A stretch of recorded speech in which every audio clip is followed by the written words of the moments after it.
день, Василий Иванович. Я рада, что вы меня поняли. Спасибо, всего хорошего для себя. Спасибо. Наш разговор как бы передавала руководству. Пока от руководства мне никаких новостей, так сказать, новой информации не поступило. Я не могу вас проинформировать, подготовлен для вас ответ или не подготовлен. Это плохо. У меня же сегодня уже срок подачи выше. Я согласна. Подождите, какая. То есть у меня вот сейчас уже готов к отправке документ вышестоящей инстанции. Вот. У меня строка не заполнена. В связи с бездействием Роспотребнадзора и так далее. Василий Иванович, в плане бездействия у нас пока, наверное, нельзя так однозначно сказать, что мы бездействуем.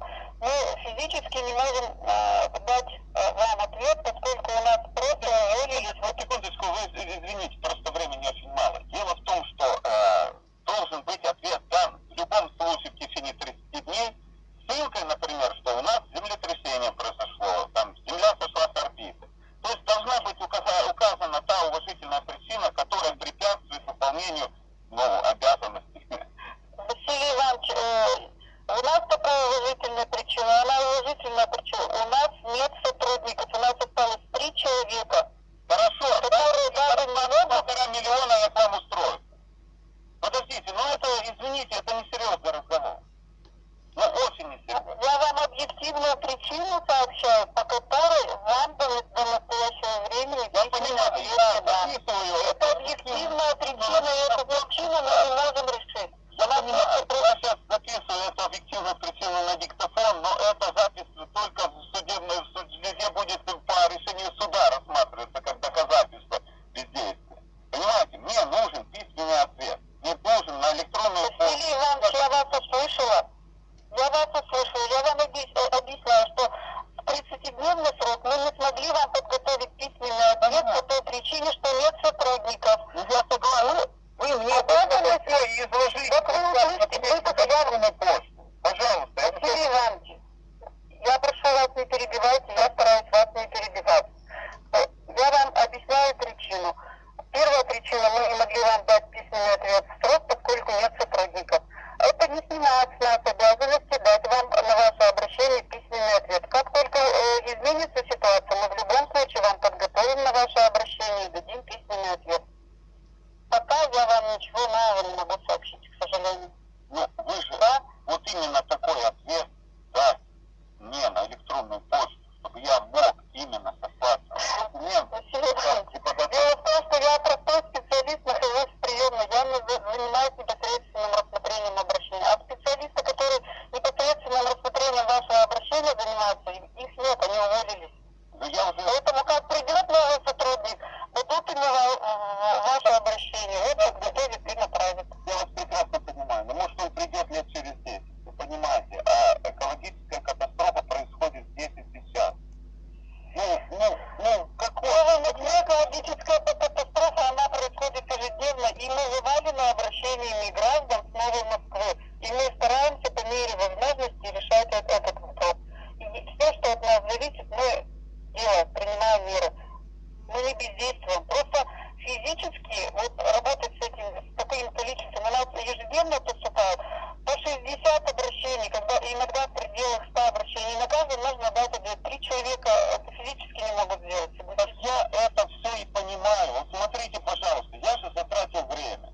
Мы тоже затрачиваем, мы обязаны это сделать. 30 дней я ждал ответ. А теперь я удостоверился, что, оказывается, не надо было обращаться в Роспотребнадзор. Это бесполезная сейчас инстанция ввиду того, что там отсутствуют сотрудники. Вы понимаете, что получается? Что я затратил свое время, освобождался от рабочих обязанностей, чтобы подготовить обращение, чтобы выехать на место, исследовать это в присутствии жителей, вот эту экологическую катастрофу, ее обстоятельства.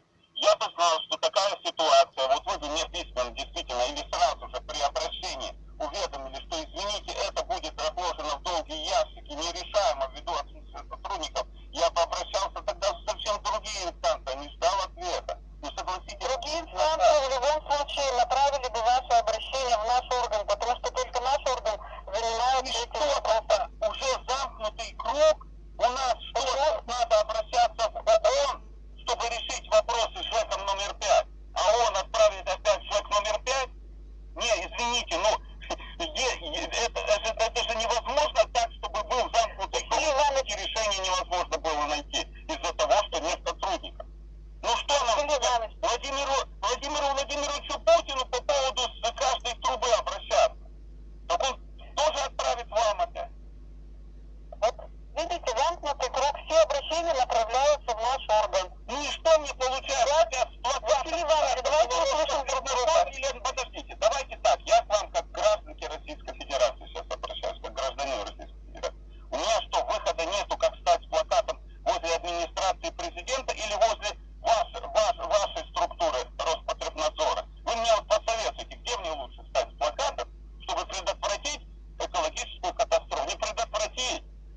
выиски. Я вас еще раз вынуждена повториться. У вас есть обращение. Вы свое обращение направили в тот орган, который занимается рассмотрением вашего вопроса. В любой орган, в который вы будете перенаправлять ваше обращение, эти органы будут отправлять к нам, в отдел Роспотребнадзора, поскольку только наш орган занимается этим вопросом. Но в силу объективных причин, по срокам рассмотрения вашего обращения действительно отодвинется. Я не могу сориентировать вас по срокам, в течение какого времени мы дадим вам объективный ответ на ваше обращение. Вопрос у нас с сотрудниками решается. Помимо того, что вот вам просто отписаться, вас за это не устроит. Вам действительно нужно решить эту проблему. Так вот, чтобы решить эту проблему, надо выехать, зафиксировать это все. А это должен сделать специалист, которых на сегодняшний день нет. Ожидаем в ближайшее время улучшения ситуации с кадрами. Поэтому надеемся, что в любом случае в ближайшее время мы дадим объективный ответ на ваше обращение. Ну Вы хорошо. обязаны это сделать независимо, что мы вовремя вам не направили ответ. В любом случае ваше обращение находится у нас на рассмотрении. И мы будем его рассматривать и принимать меры и дадим вам обоснованный ответ. Хорошо, ну все, я вас услышал. У меня остается, ну, по-моему, 3 пути. Это обращаться в международные организации, это раз. Второе, это сейчас взять черный фломастер и лист А4 написать текст моего плаката для пикетирования, пока еще не решил администрации президента или вашего Роспотребнадзора. И третий путь – самоуправство, то есть пойти и перекрыть трубу. Ну и, наверное, меня привлекут правоохранительные органы за самоуправство. Вот 3 пути. Я вас услышал, я ваш вот этот вот таковой ответ размещаю в сети интернет,